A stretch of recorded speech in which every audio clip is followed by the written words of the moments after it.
আজ আমরা ধারার অঙ্ক শিখব 1 + 2 + 3 + ... +10 ইকুয়াল কত। তাহলে আমরা এই লাস্টে যে 10 আছে এই 10কে আমরা 2 ভাগ করে লিখব। যেমন 5, 10-এর অর্ধেক 5, তাহলে 5 আমরা 2 বার লিখব।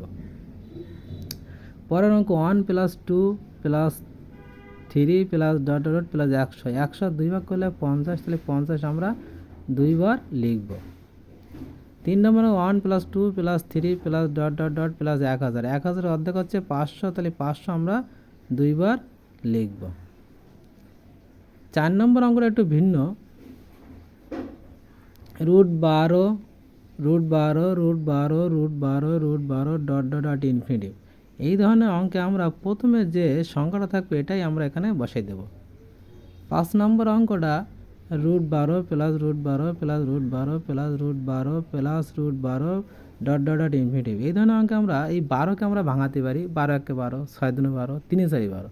তাহলে আমরা কাছাকাছি দুইটা অঙ্ক লিখব। 3 × 4 = 12, যেহেতু এখানে প্লাস আছে সেহেতু আমাদের এই 3 আর 4-এর মধ্যে বড় যে 4 বড়, তাহলে আমরা 4 লিখব।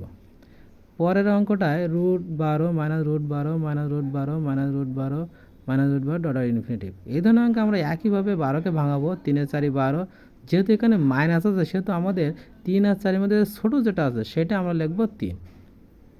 খুব সহজে আমরা এই ধরনের অঙ্কগুলো এভাবে করতে পারি।